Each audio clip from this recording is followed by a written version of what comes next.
fatto di aver attuato il Green Pass in questo nostro paese ha portato una maggiore presenza di 2,2 milioni di stranieri in più, soprattutto tedeschi, austriaci e francesi.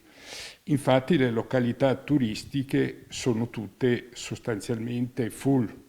Turisti che vivono il certificato verde come una sicurezza in più che fa da trampolino di lancio verso le nostre località, spiega Franceschi, che conferma questo trend nel weekend di rodaggio del Green Pass nei locali. Nel veneziano il binomio Green Pass turisti ha permesso di registrare il pienone. Noi abbiamo visto in questi giorni anche le nostre località turistiche, tutti i ristoranti erano pieni, ristoranti e bar erano pieni. Quindi il Green Pass non ha avuto una funzione disincentivante nei confronti dei turisti e dei clienti.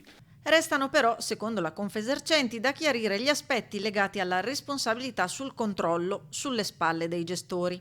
Noi pensiamo che debbano essere chiariti alcuni aspetti, soprattutto per quanto riguarda la responsabilità dei gestori.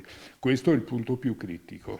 Infine l'altro aspetto, quello della civiltà degli avventori. In più di un caso alcuni gestori sono stati attaccati sui social con recensioni negative solo perché nel rispetto della norma hanno controllato il possesso del certificato verde. A questi gestori va tutta la nostra solidarietà perché sono incomprensibili e non giustificabili questi attacchi, poi soprattutto verso chi rispetta la legge.